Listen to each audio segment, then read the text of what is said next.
Hi friends, in this session we first describe Cauchy's residue theorem.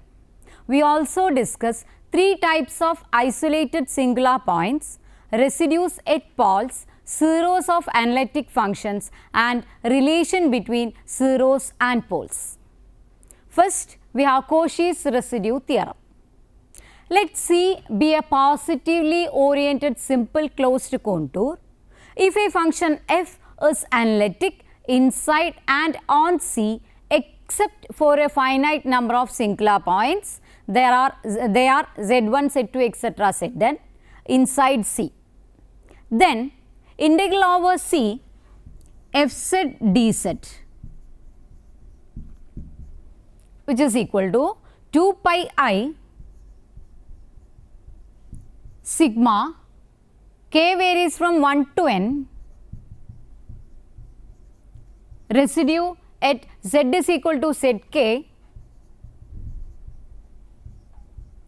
fz, equation number 1.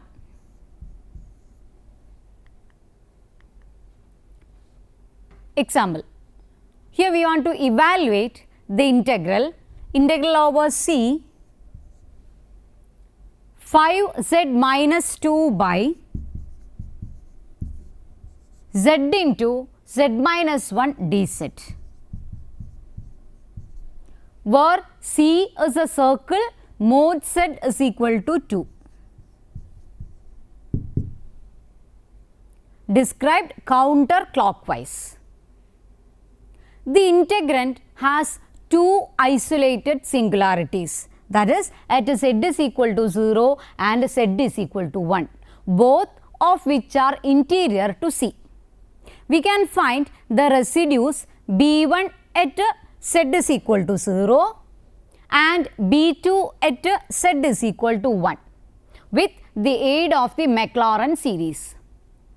We know 1 by 1 minus z is equal to 1 plus z square plus z cube plus etc., where mod z less than 1. We observe first that when 0 less than mod z less than 1, this 5z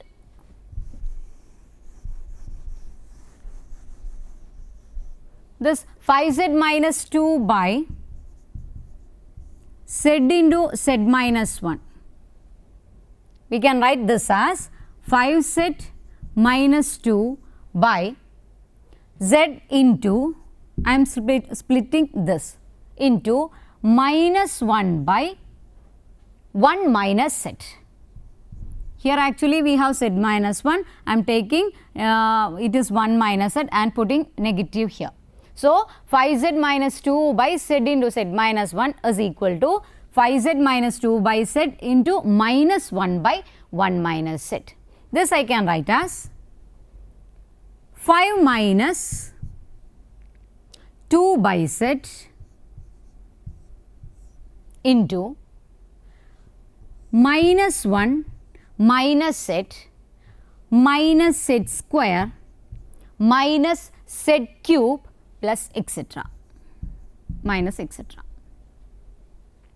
And by identifying the coefficient of 1 by z in the product on the right here, we find that here B1 is equal to, that is z is equal to 0, B1 is equal to 2.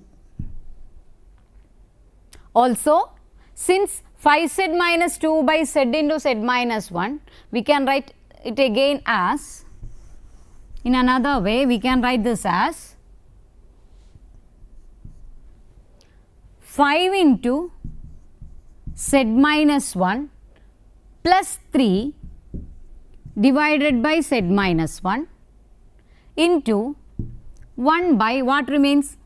Here only z remains. I can write that as 1 by 1 plus z minus 1. So, it becomes 1 by z again, which is equal to 5 plus 3 by z minus 1, that is dividing throughout by z minus 1 into what remains 1 minus z minus 1 plus z minus 1 whole square minus etc.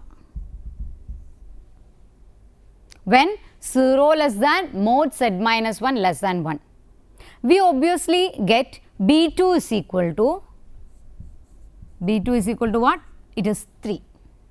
Thus, using Cauchy residue theorem, integral over C 5z minus 2 by z into z minus 1 dz is equal to 2 pi I B1 plus B2. It becomes 10 pi I. Next, the 3 types of isolated singular point. We now discuss 3 types of isolated singular points. They are, first one is pole, second one is removable singular point, and the third one is essential singular points. We recall that if f has an isolated singular point z0, then fz has a Lorentz series representation, that is fz is equal to sigma n varies from 0 to infinity a n z minus z0 whole raised to n, plus b1 by z minus z0 plus b2 by z minus z0 whole square plus etc. plus bn by z minus z0 whole raised to n plus etc. In a punctured disk, that is 0 less than mod z minus z0 less than R2. The portion, that is b1 by z minus z0 plus b2 by z minus z0 whole square plus etc. of the series involving negative powers of z minus z0 is called the principal part of f at z0.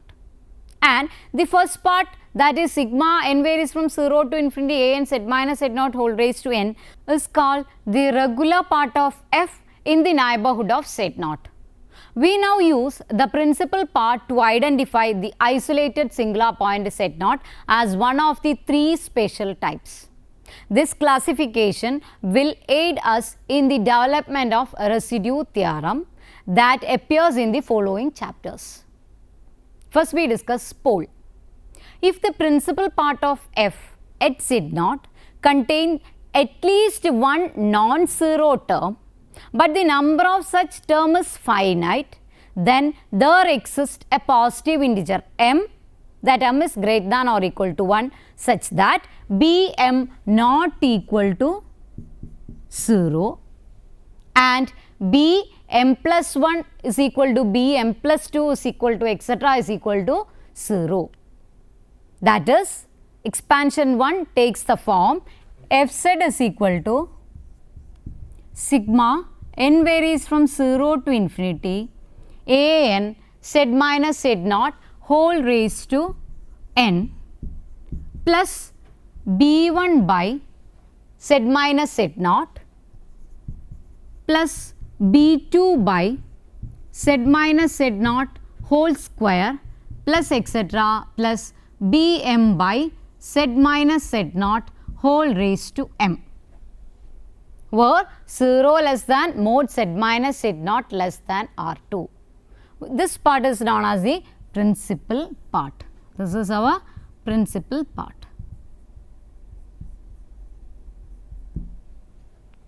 Where bm not equal to 0. In this case, the isolated singular point z0 is called a pole of order m. A pole of order m is equal to 1 is usually called a simple pole. Example.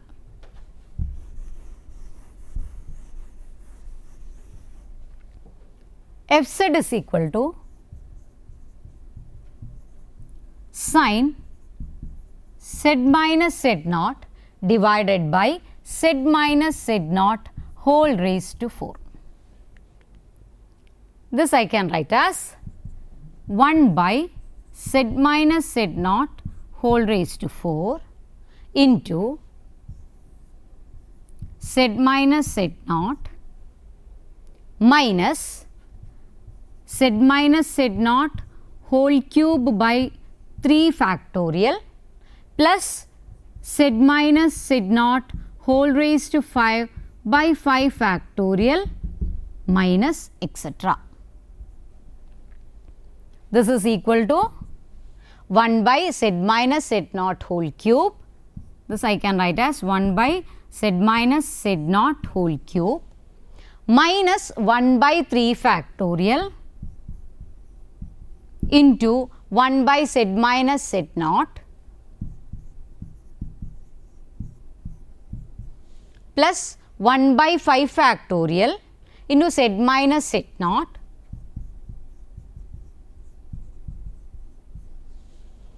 minus etc. That is 1 by z minus z naught whole cube minus 1 by 3 factorial into 1 by z minus z naught plus 1 by 5 factorial into z minus z naught minus etc. Here the principal part of f set is 1 by z minus z naught whole cube minus 1 by 3 factorial into 1 by z minus z naught. This is our principal part and contains only finite number of terms. Comparing with the standard series given in 3, we have B3 not equal to 0 and B4 is equal to B5 is equal to etc. which is equal to 0. Hence, Z is equal to 0, Z is equal to Z naught is a pole of order 3. Here order is equal to 3. Next we have removable singular point. When all of the Bn's in the principal part of the Lorentz series are 0, then we have Fz is equal to sigma n varies from 0 to infinity an z minus z naught whole raised to n, which we can write as, which is equal to a naught into a naught plus, that is putting n is equal to 0, 1, 2, 3, we get a naught plus a1 into z minus z naught plus a2 into z minus z naught whole square plus etc. where 0 less than mod z minus z naught less than R2, equation number 4. And the point z naught is known as the removable singular point of f set. Then residue at z is equal to z naught, f z is equal to 0 being the coefficient of 1 by z.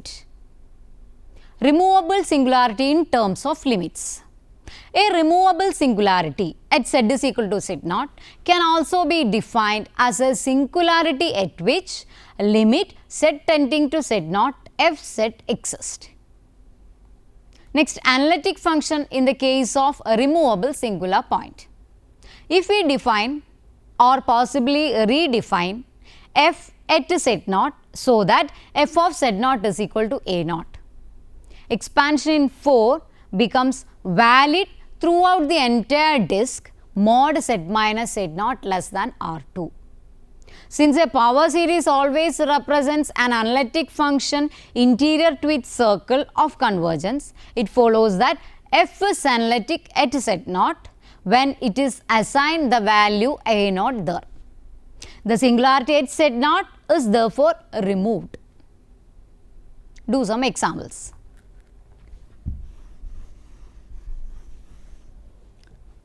The point z naught is equal to 0 is a removable, z naught equal to 0 is a removable singular point of the function f z is equal to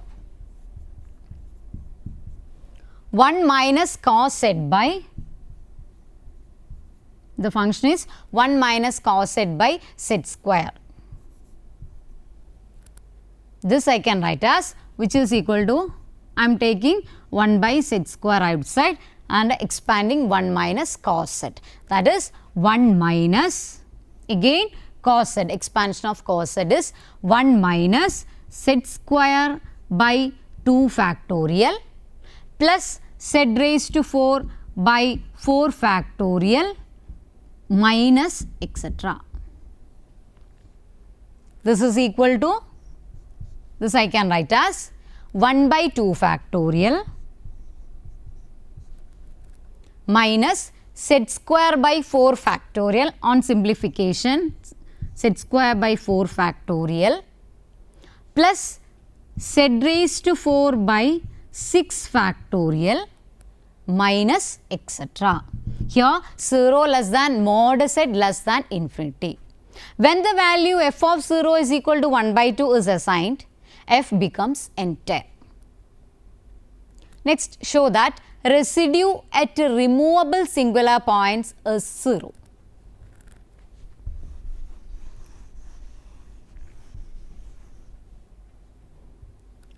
If Z0 is a removable singular point of Fz, it is possible to write Fz is equal to sigma n varies from 0 to infinity a n z minus Z0 whole raised to n. This I can write as, that is putting n is equal to 0, 1, 2, 3 etc. It becomes a0 plus a1 into z minus Z0 plus a2 into z minus Z0 whole square plus etc. where 0 less than mod z minus Z0 less than R2. Hence, residue at z is equal to Z0, Fz is equal to 0. That is the coefficient of 1 by z. Next, we discuss essential singular point. When an infinite number of coefficients Bn in the principal part are non-zero, then the series, that is B1 by Z minus Z0 plus B2 by Z minus Z0 whole square plus etc. doesn't terminate. And the point Z0 is called an essential singular point of the function f. For example, the function e raised to 1 by z. This I can write as, which is equal to sigma n varies from 0 to infinity 1 by n factorial into 1 by z raised to n. This I can write as, which is equal to 1 plus 1 by 1 factorial into 1 by z plus 1 by 2 factorial into 1 by z square plus 1 by 3 factorial into 1 by z cube etc. plus etc. Here principal part is 1 by 1 factorial into 1 by z plus 1 by 2 factorial into 1 by z square plus etc. This is our principal part, which is an infinite series with infinite number of non-zero coefficient of negative powers of z minus 0. Hence, z is equal to 0 is an essential singularity. Also, the residue B1 is the coefficient 1 by 1 factorial, which is equal to 1 itself. Next, residues at poles. First theorem. An isolated singular point Z0 of a function f is a pole of order m if and only if Fz can be written in the form Fz is equal to phi z by z minus Z0 whole raised to m. Equation number 1, where this phi of z is analytic and non-zero at Z0. Moreover, residue at z is equal to Z0, Fz is equal to, this is equal to phi of Z0 if m is equal to 1. Equation number 2. And residue at z is equal to Z0, Fz is equal to phi m minus 1 Z0 by m minus 1 factorial if m greater than or equal to 2. That is our equation number 3. The expression 2 need not have been written separately, since with the convenience that phi 0 of Z0 is equal to phi of Z0 and 0 factorial is equal to 1. Expression 3 reduces to it when m is equal to 1. Next example. The function Fz is equal to z plus 1 by z square plus 9. This I can rewrite as z plus 1 by z plus 3i into z minus 3i. has an isolated singular point at z is equal to 3i and z is equal to minus 3i. Can be written as fz is equal to, I can write this as fz is equal to phi z by z minus 3i, where phi of z is equal to z plus 1 by z plus 3i, where this our phi of z is equal to z plus 1 by z plus 3i. Since phi of z is analytic at z is equal to 3i and phi of 3i is equal to 3 minus I by 6 not equal to 0 by theorem, that points is a simple pole of the function f. The residue there is b1 is equal to, we can say b1 is equal to phi of 3i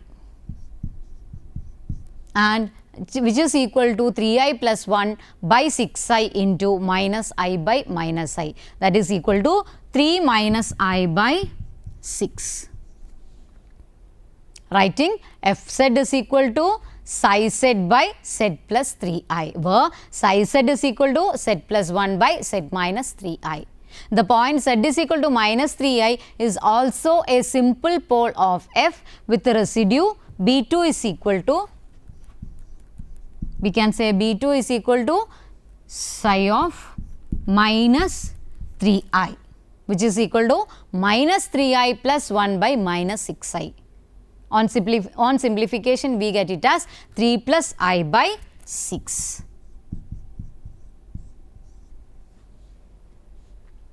Next, zeros of analytic function.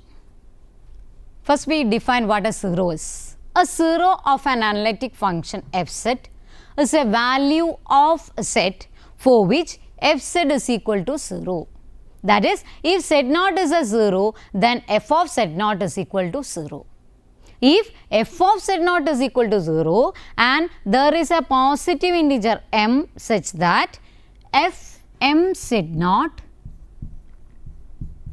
not equal to 0 and each derivative of lower order vanishes at z0, and then f is said to have a 0 of order m at z0. Example, consider fz is equal to sin z.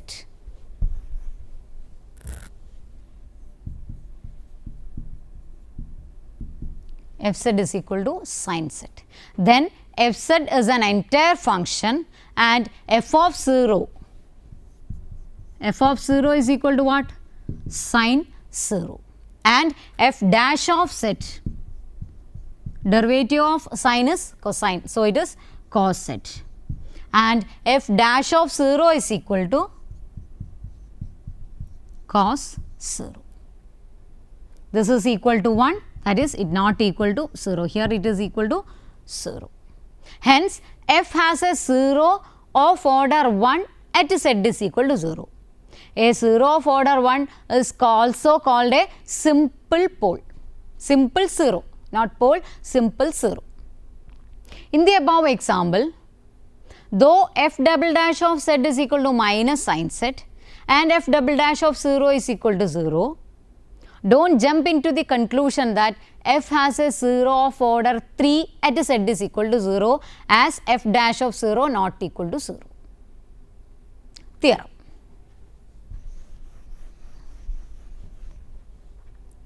A function f that is analytic at z0 has a 0 of order m at z0 if and only if there is a function g which is analytic and non-zero at z0 such that f of z is equal to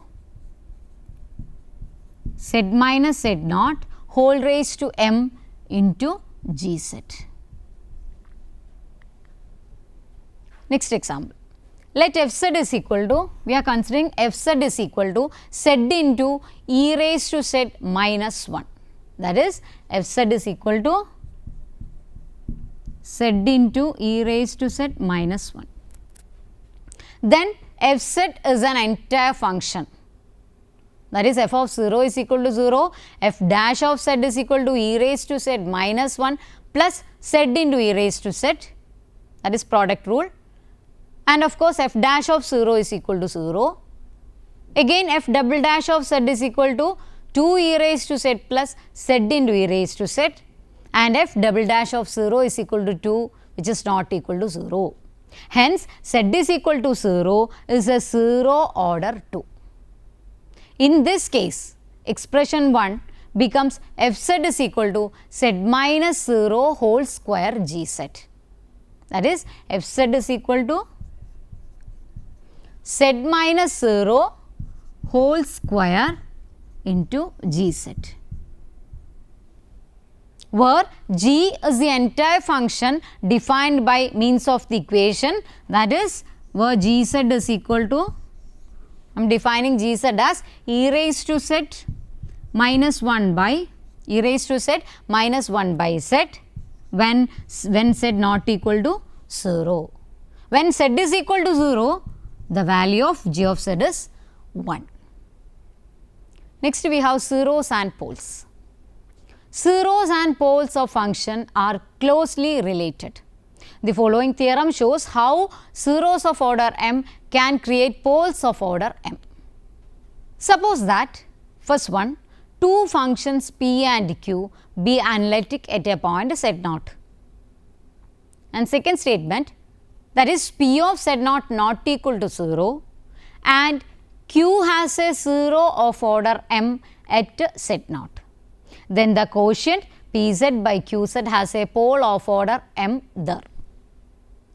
Next theorem says that let two functions p and q be analytic at a point z0 if p of z0 not equal to 0, q of z0 is equal to 0 and q dash of z0 equal to 0 and q dash of z0 not equal to 0. Then z0 is a simple pole of the quotient pz by qz, and residue at z is equal to z0, residue at z is equal to z0,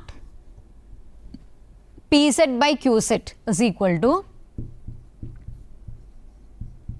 which is equal to pz by, no, p of z0 at z is equal to z0. So, it becomes p of z0 by q dash of z0. Question number 2. Example. In this example, we have to find the pole and the residue of the function cot z.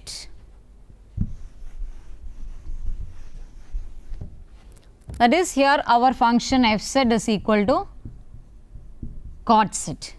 We can write cot as cos theta by sin theta, that is cos z by sin z. The given function is a quotient of the entire function. Pz is equal to cos z and qz is equal to sin z. These two are entire functions. The singularities of that quotient occur at the zeros of q. Zeros of qz is equal to sin z are obtained by setting sin z is equal to 0, which gives z is equal to sin z is equal to 0, which gives z is equal to n pi. That is, sin n pi is equal to 0, where n is equal to 0 plus or minus 1 plus or minus 2, etc. These are the singularities of fz. Since p of n pi, that is minus 1 whole raised to n, it is of course not equal to 0. Q of n pi is equal to 0 and q dash of n pi, it is again minus 1 whole raised to n, not equal to 0.